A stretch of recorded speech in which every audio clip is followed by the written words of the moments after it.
Warm welcome back here on Sheffield Live TV. I had a feeling you might rejoin us, particularly if you're a Sheffield Wednesday fan. Carlos Carvalhal is still with us in the studio. James Gregg will be here to round up everything else and chip in on the conversation with Carlos. And during the half-time interval, do you know what? I was really grateful we didn't have any water bottles lying around here in the studio, because you might have kicked them. That's what I've heard anyway.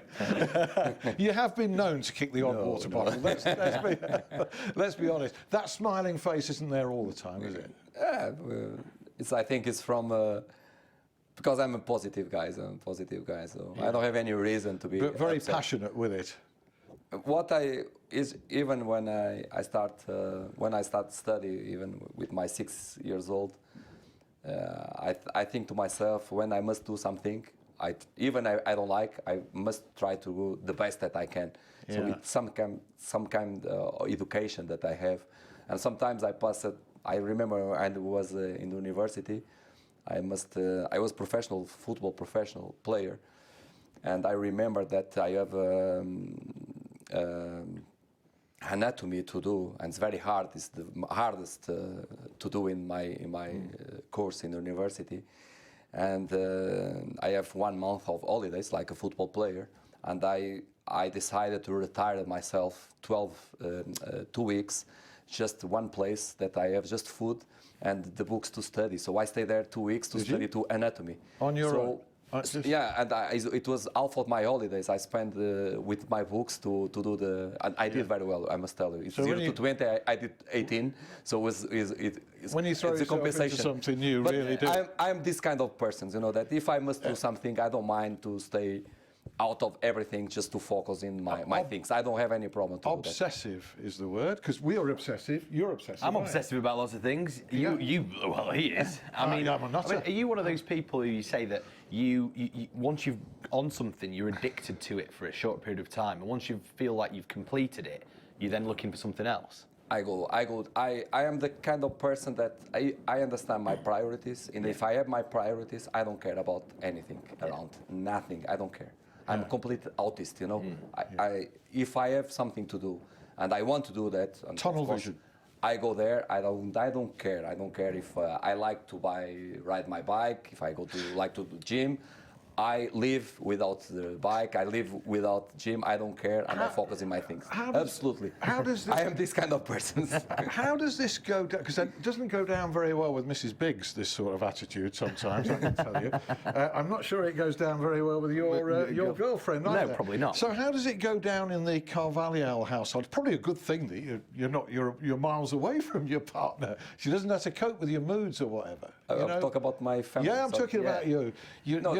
My family understand that they understand that. They understand how and I think it's why I have a good relationship, because they understand me absolutely. So who have you kids? I can tell you, for example, now my wife tell me that wish to come Thursday here and stay here 1 week.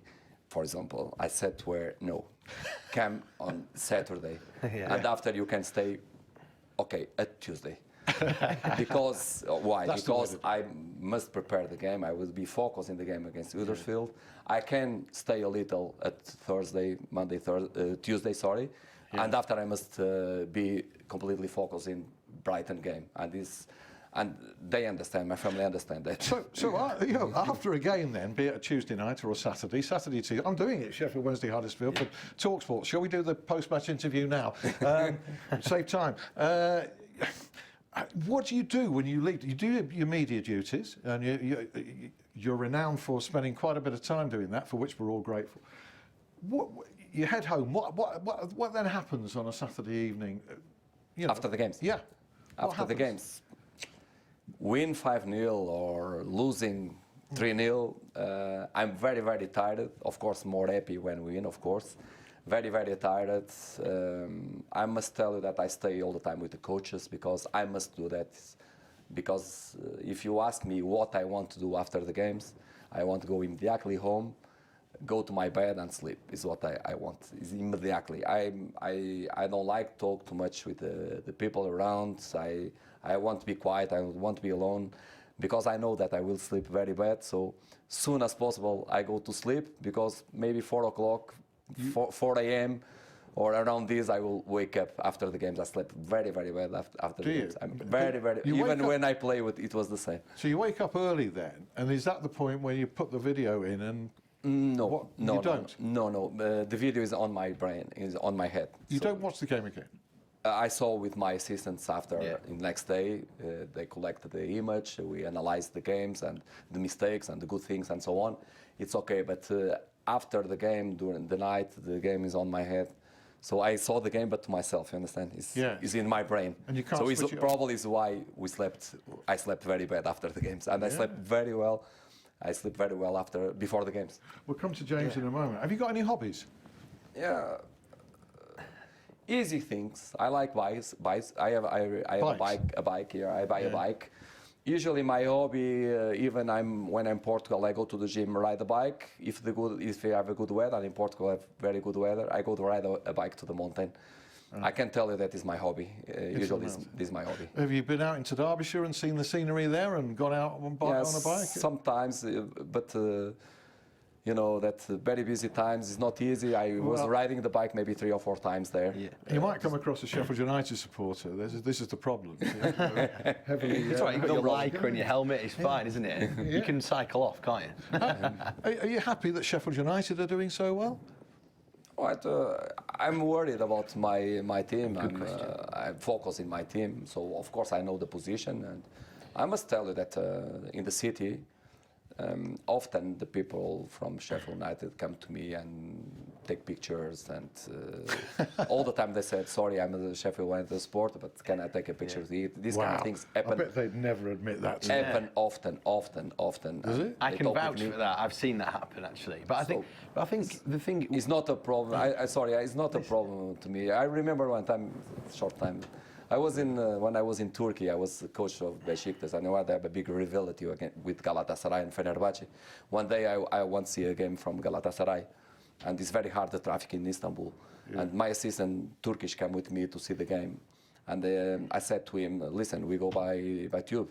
I don't go by car." No, you are crazy. You are manager. You can't go. The fans of Galatasaray, maybe you have a problem. Listen, let's go by tube. I won't go by tube because I don't go. I will spend maybe 3 hours in the traffic. Are you crazy? I go by tube.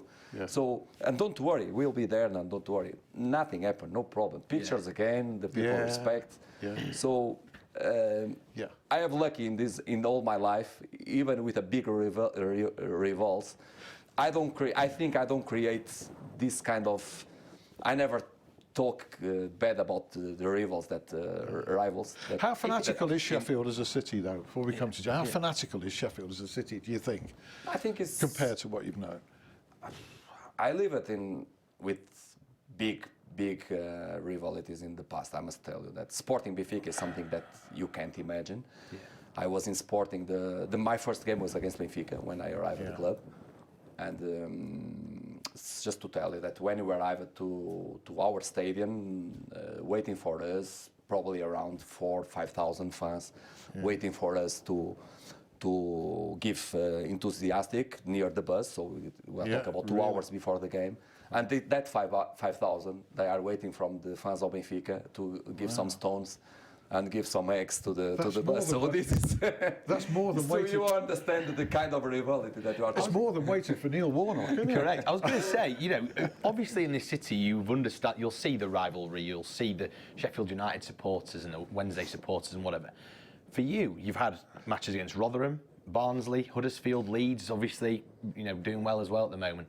You've never tasted that cauldron of a Sheffield United versus Sheffield Wednesday thing. And as much as the Wednesday fans might want, it would be nice, wouldn't it, for you to experience that whilst you're the manager of Sheffield Wednesday, perhaps?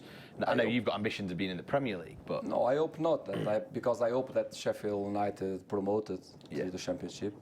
At the same time, I hope that we promote to the Premier League. So I hope that we don't play this game. So I must think about that. Yeah. We'll talk about a huge game you got at the weekend against Huddersfield very shortly. Meantime, hey, believe it or not, there's more than just football going on in this area. There is indeed. Yeah, we'll come back to Carlos very quickly after this roundup. We've got the Rugby Union in Sheffield Rugby Club. They beat Derby, fellow promotion chasers in their league. They play against Lichfield at the weekend. Well, in the division above, the Sheffield Tigers 9 defeats in a row for them. God knows what's happened to them. Maybe too much Christmas turkey. I'm not sure. Sheffield Steelers, fantastic win for them last night up in Edinburgh. Won 5-2. They're a blooming formidable side, aren't they? Joe Root, he's back with the England ODI squad after becoming a father last Saturday. So congratulations, Joe, on behalf of everyone in Sheffield as well.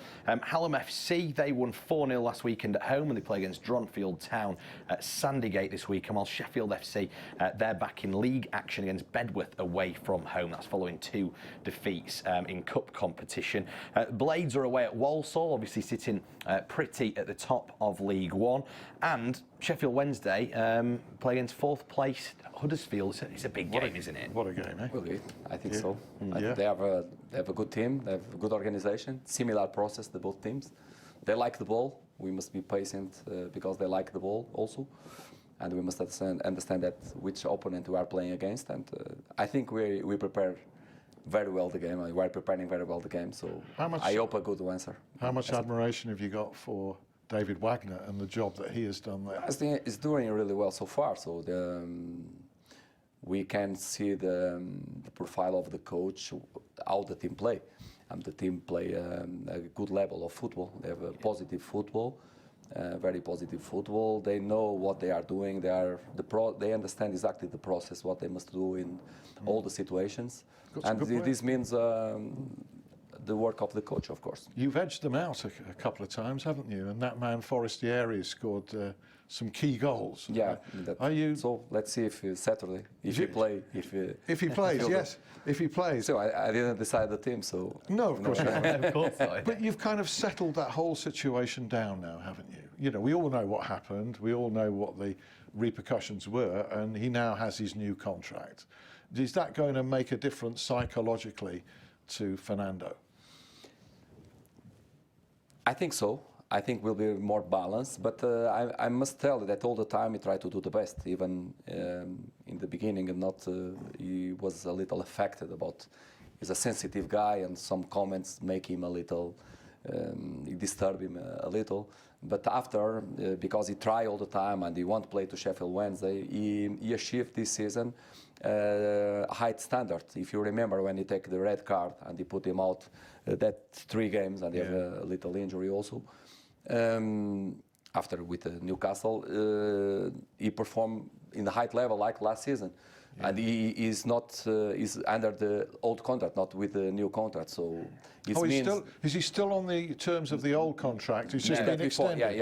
In that So financially, it's the same, is it? Or No. What I said that in that moment when they achieved see. the high Got the new standard, contract, I understand. it's not about the contract because Beforehand. he performed very well. So it's not about. But of course, when you ask me if about the contract, okay, of course, give him more. He can be more focused in what he must do, and he can enjoy more what he's doing. Just focus in the game. So, of course. You've got a goalkeeping question. Yeah, I was going to say, you know, you've at this point in this season, you've got 3 really good goalkeepers. Joe Wildsmith, who perhaps didn't have the best game against Middlesbrough in the cup. You got Kieran Westwood, who's arguably the best goalkeeper in the league. Cameron Dawson, who's deputised as well after those 2 are both injured. That's good, isn't it? Competition for places. They always say that it's important for a first-choice goalkeeper to have competition pushing them. But you say you've got some more as well in the academy as well coming up. That's a good position, is it not? Or is there too many goalkeepers? Can you have too many goalkeepers? So to talk about the goalkeepers first, I must talk about my assistant Andy Rose, the way that and Lee Bullen also, but Andy Rose works specific with the goalkeepers, and he's doing a fantastic work. Him and the coaches from the academy also. Because Joe Wildsmith and Cameron are products from the academy, so they are a good relation, and we are trying to develop the players. And I'm very happy about the goalkeepers. I must tell you, not just even Kieran. Kieran Westwood is one of the best goalkeepers of the championship. Not the best. Oh, probably the best. Probably the best. And when I said the best, because we never know what criterions is under the. To me, is the best. Of course, to me is the best. The goalkeeper of the championship, absolutely sure. And we have 2 young goalkeepers with a big value, like Joe. But Joe don't lose anything because he did one or another mistake in the last game. So this is part of the process. Learning. So we all of us learn in the life with the mistakes that we do, Yeah. and this is something that we develop with the mistakes that we do all the time. And Cami also is a goalkeeper that I trust since the beginning. I said to him since the beginning that if one day you will play in the first team, I sleep absolutely well. Sure, I will. And so I'm very happy about not just the goalkeepers, with the work of the goalkeepers, with Andy and also with academy, because in the academy we have also one or another with the big value. Do you ever worry about the size of the squad, allowing that it's a very, very good squad? You know, you've accumulated a great squad. Do you ever, you're concerned about that? There's a few players there that clearly aren't going to get a game. No, the players that they can leave the club, they know to myself that they can leave the club, so they can try to found the club, and there are few players that they know that they can. So if they don't leave yet, it's because they don't agree with the club, they don't achieve the club that they want, or about the business part. So Sergio Bush is in Astra in Romania, and they know to myself. To me, and what I talk with the chairman since the beginning, I wish to work with the two players by position. Because I want an internal fight, and if you have a problem with one player, we have another to replace them.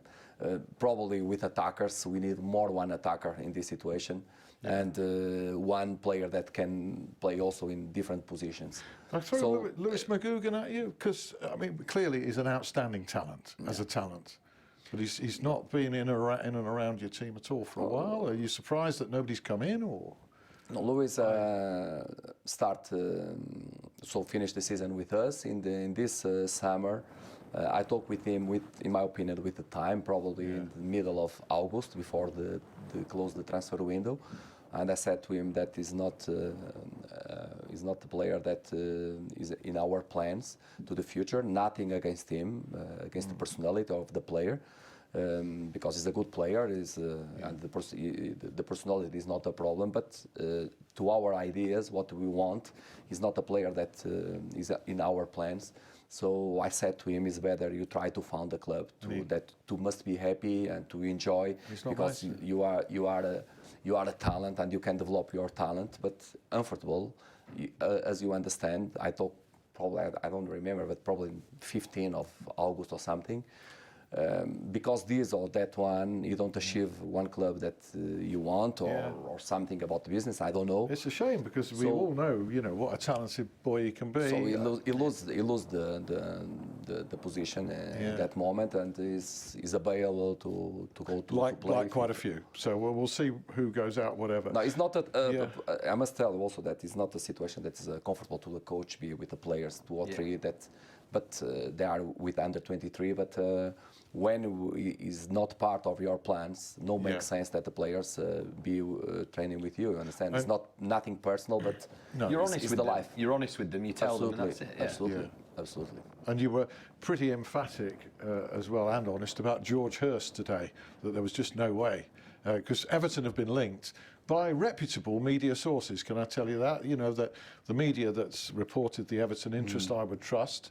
So I'm not disputing that, but George, you're saying... No, George, I have, in my experience, I know a lot of situations that the players go so fast to the first team that we lose the players. So I saw this move in the past a lot. So the players must go to the first team to be consistent there and belong to the first team when we felt that they are ready to go there.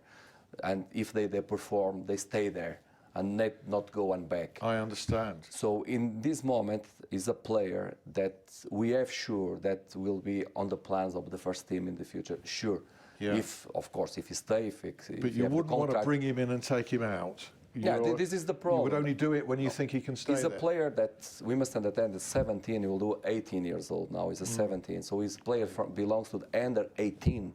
Yeah. So you have under 18, you have under 23, and you have the first team. And he's a player that If you ask me if the place in under 18, I don't agree. He played there, he's playing some games, but the place probably in this moment is under 23.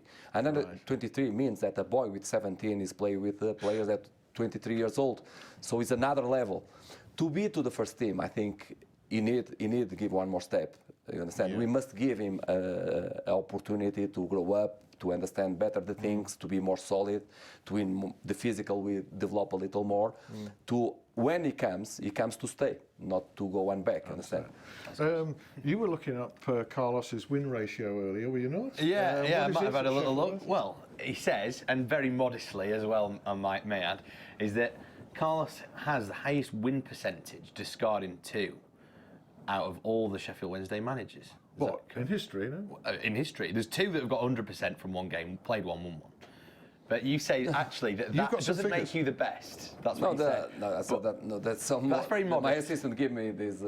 I must tell you that I don't care too much about percentage and so on. You've got something in your pocket though, because you showed us. You showed us this printed sheet. I was in the press conference today, and I have the papers to the press conference to prepare the press conference. That we have nine games and we lose 1 and so on. And the paper come together, but it's something that I don't give too much value, I must tell you. But somebody gave you a printed sheet today, which showed that you was my assistant, my Portuguese assistant. The win percentages. He saw in someone, and he gave me, and I was just to I know, and also I saw it. And it's interesting. No, of course, if you ask me, I'm proud about that. Of course, that if you have a bigger percentage of the points in the history of the club, don't make you the best manager of the club. Absolutely sure. And I'm not pretending to be the best manager of the club. I'm not pretending.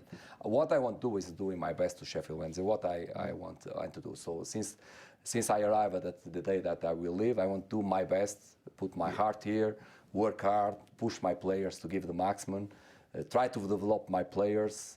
And when my players are happy because they are developing, when the team are playing and winning, and when the fans are happy with, and in the last and probably the first, the chairman are happy, I'm a happy person. This is what I want. I don't want more than this. And the cliche that a lot of players and managers use, when people say, for example, are you going to get promoted? The manager always says, we're thinking about the next game. And that, for me, from talking to you, that seems what you think. You only look as far as the next game, don't you? You are thinking about the next game. You're not thinking about the statistics and all this kind of thing. I think it's a question of life also, your life. Yeah. You are living one day, when you work in the environments that I work in the past, they are negative, but they are positive also. Yeah. So because you all the time, it's like you are in the circus. In the circus, in the trapezium, makes sense. The trapezium, but without net, it's the same. You are there without net. You're walking a tightrope. That's what we say. You go there and you never know. You don't have net. So what I mean that you work all the time thinking that you must win the next match, because if you don't win and you lose home, probably. If you can lose the next game home, the third game, maybe the club will fire you. Yeah. You understand? This is where I live it all the time. So when you leave, this is the negative, but you have the positive, that you protect yourself, you be more strong. You know that you must win the game to the people be happy and to survive, you understand? So this make me all the time think like that. I must focus in the next game. And I believe that I can change everything. Well, even if we lose 5-0 in one game, I can change everything in the next game. We've got 12 seconds. 12 seconds. Carlos, thank you. Thank you so much indeed. Thank you, James. On my YouTube, if you missed it, 11 p.m. repeat. Carlos, thank you so much. See you next week. Bye. Thank you. Bye.